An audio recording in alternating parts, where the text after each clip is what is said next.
42시간 전에 마감한 트레이더가 금융시장에 대한 고민을 가득 품고서 전하는 글로벌 마켓 리뷰 델타원입니다. 드디어 미국 시장이 휴식을 취하려는 것일까요? 우리 시장은 계속해서 종합주가지수 3000선을 지키고 있는데 탄력은 없는 애매한 시장. 어떻게 대응해야 될까요? 금요일에 있었던 가장 강한 마켓 무빙은 무엇이었고 또 그 이유는 무엇이었을까요? 델타원과 함께 글로벌 마켓 리뷰 꼼꼼하게 해보면서 다음 주의 열쇠를 찾아보도록 하겠습니다. 자, 먼저 아시아 세션 갑니다. 코스피 시장은 장 초반에 이 외국인들이 현물 매도를 빠르게 500억가량 내놓으면서 밀리려는 듯 했으나 선물은 이틀 연속 매수를 들어왔어요. 목요일부터 선물 매수의 미결이 증가하기 시작했다는 얘기를 했었죠. 오늘도 장중에 계속 선물이 외국인 선물 매수가 들어오면서 매수 미결제 약정이 쌓였어요. 다만 현물 시장에서 특히 코스피 시장에서 거래 대금 부족과 함께 적극적인 프로그램 매매가 늘어오면서 시장은 계속 변동성만 죽인 채 눌렸는데요. 하지만 이달 15일 이후로 시장이 계속 제자리를 지킨 채 지금 6거래일이나 지났어요. 글로벌 시장은 미국 시장 중심으로 신고가에 근접해가는 강세를 보이고 있는지라 우리 시장도 여기서 추가 하락이 모멘텀보다는 상승 모멘텀이 많다고 생각하고 접근해야 되겠습니다. 계속 그런 마인드로 콜옵션 400을 중심으로 매수를 하고 풋옵션은 370, 375를 중심으로 매도를 했는데 장중에 참 시세를 안 주다가 오전 10시 30분 이후로 비차익 매수가 조금씩 들어오면서 시장이 레벨업을 하는 줄 알았어요. 근데 오후 1시 15분 이후로 기관들이 콜옵션 매도를 쌓으면서 변동성을 죽이는 바람에 조금 올라왔던 시세가 다 눌려버렸고 그렇게 오늘도 변동성을 17포인트대까지 죽이면서 395포인트 공방전을 마무리 지었습니다. 어떻게 보면 참 코스피 시장 왜 이렇게 재미없냐 하실 수 있는데 그래도 시장에서는 방향성 관련된 중요한 힌트 몇 가지를 보여줬기 때문에 그렇게까지 답답해 하실 필요는 없을 것 같습니다. 우선 긍정적인 요인들을 이야기해보면 어제 오늘 선물 매수 미결제 약정이 증가를 했다는 것, 그리고 사흘 연속 선물 베이시스가 콘텐코 0.5포인트대를 유지하고 있다는 것, 그리고 프로그램 비차익 매도도 별반 나오고 있지 않다는 것. 어쨌든 우리 시장이 지금 기간 조정 형태로든 3000포인트를 지키게 하고 있어요. 또 최근에 코스닥이 빠르게 1000포인트까지 반등을 하면서 거래대금이 터졌죠. 근데 코스피는 3000포인트 올라올 때까지 거래대금이 터지지 않았어요. 그래서 다음 주에 혹시 코스닥이 조정을 보이게 되면 코스피 시장이 상대적으로 버틸 것 같은데 그렇게 되면 코스피도 다음 주는 조금 눌림이 있을 때마다 좀 긍정적으로 볼 수 있지 않을까라는 생각을 합니다. 다만 지난 그 옵션 만기 월물과 달리 이번 옵션 만기 월물은 지금 단기 옵션 변동성이 죄다 꺾인 상태예요. 그래서 콜 매수가 됐든 풋 매수가 됐든 옵션 매수 시세는 참 안 주는 상황이 아마 끝까지 이어지지 않을까 하는데요. 지난 월물의 변동성이 터지면 이 다음 월물 몇 개는 변동성이 계속 죽는 일이 생기죠. 지난 한 주간 변동성이 죽긴 했지만 월물 초라서 딱 죽을 만큼만 죽어졌거든요. 그래서 아직 본격적인 시간가치 감소분이 반영되려면 한 주는 더 지나가야 돼요. 그래서 지금 변동성 저평가나 고평가가 없는 상황이에요. 그럼 여전히 밀리면 푼 매도의 관점을 갖고자 해야죠. 11월 옵션 만기까지 지금 종합주가지수 3057포인트는 한 번은 가줄 것 같은데 사실 다음 주가 고비예요. 3057포인트를 다음 주에 가면 이 강세콜 스프레드가 돈이 되지만 한 주 더 지나서 가면 돈이 되지 않을 수 있어요. 그리고 또 만기주 마지막 주에 간다 그러면 이거는 간신히 이익되거나 아니면 방향성 맞추고도 손실을 볼 가능성이 큽니다. 그래서 저는 이번 11월 물은 옵션 매수해서 돈 벌 생각은 웬만하면 하지 않는 게 좋겠고 오로지 370과 375 풋매도 단타를 내서 번 돈을 갖고 날릴 각오를 하고 400콜을 사고 405와 410콜을 팔아서 위쪽은 막는 전략으로 대응하는 것이 좋겠습니다. 현물을 매매하는 관점에서도 동일해요. 인덱스 종목이 살아나야 위쪽으로 쭉쭉 뻗을 텐데 이 개별 종목이 약진이 있어도 인덱스는 계속 머뭇거리고 있거든요. 방향성이 없습니다. 위로도 추세적으로 뻗지 못하고 하락도 하루 이틀 버티거나 풋옵션 매도 롤링다운에서라도 버틸 수 있는 상황이에요. 이제 연말로 갈수록 더 심해질 것 같은데 올해 초에 묻지마 상승이 펼쳐지면서 선수들은 이미 충분히 이익을 다 챙긴 상황이죠. 괜히 시장 참여를 해서 그동안의 이익을 돌려줄 생각이 조금 더 없는 것 같아요. 그러면 지금 시장 플레이어들은 뭐냐? 탐욕이 크거나 아니면 아직도 배가 고픈 플레이어들이겠죠. 그러면 이익을 조급하게 챙기고 나가려는 그런 단타 성향들이 더 클 겁니다. 시세가 연속적이지 않을 수 있다는 것이죠. 그런 점 고려해서 매매를 하는 것이 좋겠습니다. 자, 여기까지 하고 유럽 세션 갈게요. 유럽 증시는 또 올랐습니다만 그냥 작은 변동성을 죽이면서 올랐다고 봐야 됩니다. 일주일 동안 제자리 지킨 정도였고 어제는 증시 이야기보다 채권과 상품 선물 이야기를 할 게 많죠. 채권 시장 먼저 이야기를 하면 단기물이 하락은 멈추고 장기물은 상승으로 자꾸 방향을 틀려고 하는데 이렇게 되면 스태그플레이션까지는 아니어도 경제 전망이 낙관적이라고까지는 할 수 없어요. 채권 시장만큼은요. 근데 이제 목요일자 그 글로벌 모니터 안금호 편집장님이 유튜브 썸네일에 이런 얘기가 있어요. 근래 본 것 중 가장 말이 안 되는 금융시장이 이어지고 있다는 겁니다. 이런 현상들은 이 개별 자산군의 수급 이슈가 최우선으로 작용하기 때문에 일어났는데요. 과거에는 이 자산군 간이 자금 흐름이 순차적으로 이루어지면서 얘가 움직이면 얘가 움직이고 그럼 얘가 움직이니까 다음엔 뭐가 움직이겠다 이런 게 다 보였어요.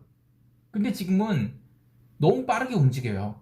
그리고 그 빠름에 스스로 꺾여버리곤 하죠. 그래서 하루는 그래 이런 식으로 인과관계가 이루어져서 움직였다라고 하면 그 다음에 시세가 반전해버려서 이게 뭐지? 설명이 안 되는 현상이 생깁니다. 채권과 관계가 큰 골드를 얘기해 볼게요. 어제 골드는 아시아 세션부터 슬슬 오르기 시작해서 유럽 세션 들어와서는 상승 속도 키워나가고 미국 세션에서는 콜옵션 감마가 살면서 1800달러를 넘어서 1815달러까지 급등을 합니다. 그런데 파월 발언 이후 이 골드는 상승폭을 급격히 반납하더니 스탑로스를 낳으면서 1783달러까지 그러니까 아시아와 유럽 세션에서 상승한 분량을 죄다 반납한 대폭락이 나오게 됩니다. 그러면 그때 채권 시장의 반응은 어땠냐 하면 꿈쩍도 안 했어요. 자, 그럼 다시 파월의 발언을 생각해보죠. 파월은 그 남아공 중앙은행 주최 비주얼 컨퍼런스 콜에 나와서 한 얘기인데 이거 사실 굉장히 무게가 낮은 거거든요. 내용도 뻔해요. 테이퍼링은 개시 경로 위에 있는 거고 내년 중간까지 완료될 건데 금리가 올릴 때는 아니다. 아주 뻔한 얘기한 거죠. 당연히 채권 움직이지 않았어요. 그리고 사실 채권 시장이 움직인 거는 아시아 세션에서 이미 그리고 유럽 세션에서 이미 올랐어요. 그렇기 때문에 골드가 어제 그렇게 급락한 것은 사실은 파월 발언과 연관될 일이 아닙니다. 그러면 잘 보면 어떻게 움직인 거냐? 옵션 만기 때문에 골드 옵션 지금 나흘 남았거든요. 그런 상황에서 이 유럽 세션에서 골드 콜 옵션이 시세가 나기 시작해서 미국 세션이 시작하니까 이 콜 감마에 시달린 쪽이 콜 옵션이 600% 이상 시세가 나요. 그러면 당연히 손절매를 안 할 수가 없죠. 그 손절매를 싹 받은 쪽에서 0시 딱 넘어가면서 이 실현을 시작합니다. 그래서 파월이 발언 시작하고 나서 골드가 급락을 했다 이런 거 아니고 그냥 이 실현 나오면서 파월 발언에 그냥 여기 골드도 이 실현 더 빨라지자 이런 식으로 해서 밀린 거라고 봅니다. 그래서 어제 골드가 그렇게 급락을 하는데 채권 시장은 꿈쩍도 안 한 거예요. 자, 그래서 이런 시장에는 전체 흐름을 보기 위한 노력을 놓치지 않으면 안 돼요. 전체 흐름은 뭐냐? 이번 주 내내 이야기했듯이 주가지수 롱, 원자재 롱, 채권 숏 이겁니다. 특히 텍사스 기름 같은 경우에는 어제 그렇게 흔들다가 결국엔 종가 고가 흐름으로 끝났어요. 한 주 내내 내용을 보면 5분봉으로 길게 일주일 동안 보면 이게 무슨 연속된 시세니까 쭉 올라갔다가도 쭉 빠지고 그냥 장중 흐름이 긴 파동이 큰 역추세 시세였을 뿐인데 결국에는 종가 고가로 끝났어요. 주봉이. 그러니까 이번 주 내내 상승 미결제 약정을 또 모아서 가게 된 겁니다. 다만 이제 구리와 관련해서는 제가 조금 더 코멘트를 더 해볼게요. 지난주 화요일에 LME에서 사고가 터지면서 LME가 급히 시장 규제를 합니다. 이게 무슨 사고냐면 현물 가격은 엄청난 폭등을 하는데 선물 가격은 상대적으로 못 오른 거죠. 한국 언론에는 잘 알려지지 않지만 1992년에 아이언 시장에서 숏 스퀴즈가 있었고요. 또 2006년에는 니켈 시장에서 숏 스퀴즈가 있었습니다. 이럴 때마다 LME는 임시로 규정을 바꿔요. 그러니까 예를 들면 선물 매도자들이 사고가 나니까 결제를 하루 더 연장할 수 있게 한다든지 또는 이 길에 상한가 갈 수 있는 폭을 낮춰놓는다든지 이런 식이죠. 이번 주에 이슈가 된 것은 트라피규라라는 그룹인데 이 무역회사예요. 근데 얘네들이 LME 구리 재고를 과잉으로 좀 미리 가져간 거예요. 그러니까 예를 들면 이제 매집을 한 거죠. 근데 LME에서 이번에 미결제 약정 과도하게 가져간 것에 대해서 제재를 시작합니다. 이게 참 불공평하게 느껴질 수 있는데 헤지펀드 입장에서는 자기가 분석한 대로 포지션을 잡아서 이익을 굉장히 많이 내고 있는데, 야, 거래소가 이제 너가 시장을 왜곡하고 있으니까 이익 이제 토해내라 라고 말하는 거와 다름이 없어요. 그래서 늘 과하면 안 된다는 겁니다. 물론 대부분이 개인 투자자들은 관계가 없는 일이지만 어쨌든 지금 상품 선물 시장에서는 그런 일이 일어나고 있어서 구리가 좀 과도하게 눌렸다라고 봅니다. 이 구리 시장을 바라보는 두 가지 상반된 시장이 있어요. 글로벌 경제가 지금 물류 마비를 포함한 여러 가지 쇼티지 국면에 시달리고 있는데 과연 수요가 따라갈 것인가?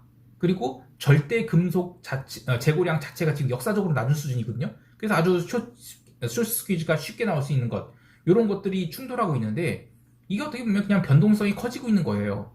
그래서 이익을 낼 룸이 그만큼 많다고 볼 수 있습니다. 근데 이것으로 시작된 이슈가 리스크 오프 요인으로서 전체 시장에 확산되지 않을까 하는 이야기도 있는데 이것은 좀 나중 일이라고 봅니다. 어쨌든 이 모든 것은 사실 천연가스로부터 시작됐어요. 천연가스는 지난주에 좀 가라앉았지만 원유 시장으로부터 옮겨 붙어서 원유 가격을 주봉 종가 고가로 만들었죠. 그리고 저는 원유는 이번 달 말까지는 최소한 랠리를 이어갈 거라고 봐요. 그리고 농산물도 살살 움직이기 시작하고 있고요.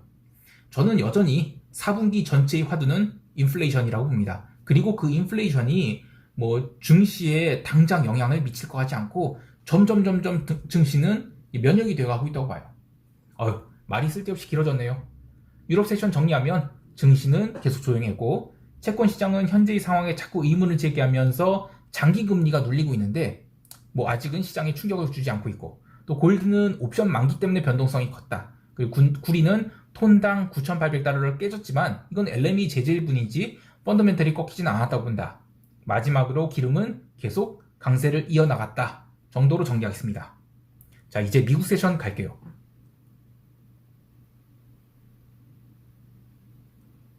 미국 세션은 이 초반에 유럽 증시 강세가 반영되지는 않았지만 이후 상승폭을 키우면서 테슬라가 주당 910달러라는 역사적 고점을 갱신하자 11시 30분에 신고가를 갱신하였습니다.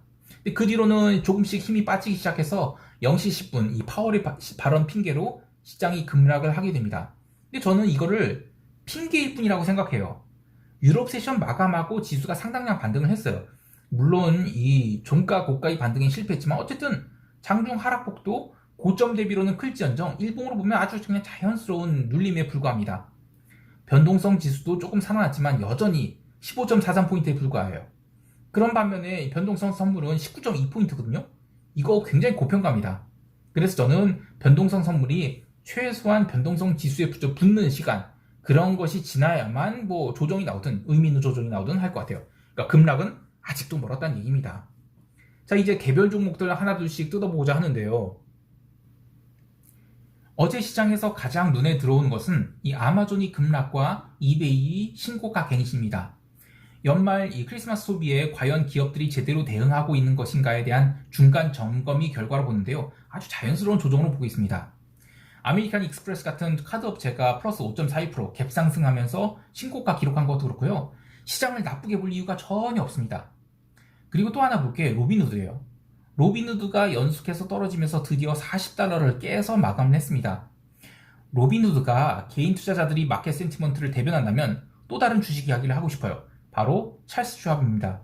찰스 슈왑 제가 한 일주일 전에 한 일주일 더 했나요? 언급을 했었죠. 굉장히 강세 연속될 거라고 보고요.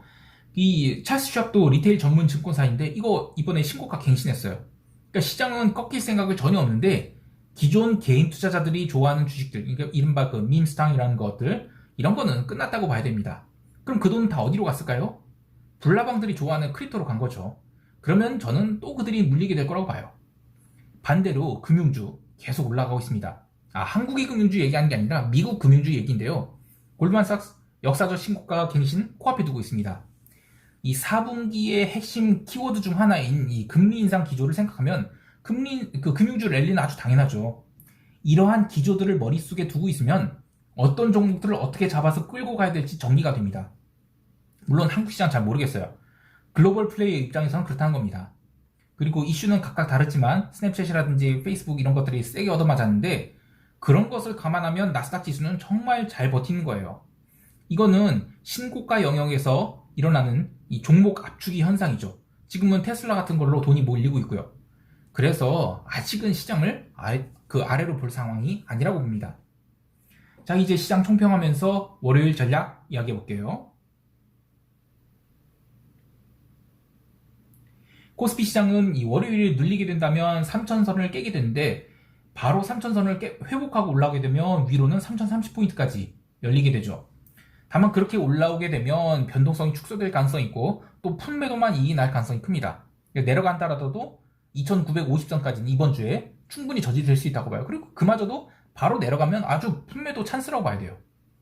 그래서 내려가는 것도 점진적으로 내려가고 또 올라가는 것도 점진적으로 올라가는 전형적인 양매도 장세의 연속이 될 것으로 봅니다. 한 주 더 기다려야 기관들이 양매도가 본격적으로 나올 텐데 그래서 다음 주도 기본적으로는 소극적인 푼매도로 대응하고자 합니다. 하지만 2980선에 도달하게 되면 적극적으로 푼매도를 쌓을 거고요. 또 오버나잇도 할 계획입니다. 금요일에 콜 400 매수한 거는 나름 고가권에서 405와 410을 나눠서 매도를 하는 강세 콜로 전환시켰는데 지난주 내내 370 푼매도 그리고 375 푼매도로 이익을 쌓아놓은 상태라서 그것을 기반으로 콜 400을 사놓은 거라 지수가 내려가도 저는 큰 손실까지는 아니에요. 그리고 월요일에 시장이 눌리게 되면 콜 매수는 최대한 참은 상태에서 푼매도만 쌓을 것이고 그냥 올라간다 그러면 그냥 신규 콜 매도 없이 상승 한계를 테스트할 생각입니다. 저는 선물이 405선에 도달하면 410 콜 매도를 계속 쌓을 생각이에요. 그래서 콜 레이셔로 변형할 생각이고 그전에는 그냥 계속 푼매도 단타죠. 해외 시장에 대해서는 구리 매수를 노려볼 생각입니다. 아시아 세션에서 눌림이 추가로 나올 수 있는데 핑계는 월요일날 그 차이신 중국 제조업 PMI가 나올 텐데 요게 이제 50을 깨서 나온다는 게 컨센서스예요. 근데 이렇게 되면 그 구리가 좀 세게 눌릴 것 같아요. 그리고 또 이것으로도 코스피 시장이 눌릴 핑계가 될 것 같아요. 근데 구리가 마이너스 2% 넘게 눌리게 된다? 아주 감사합니다 하고 구리 매수를 잡을 생각입니다. 그리고 이거는 오버나잇도 고려하고 있고요.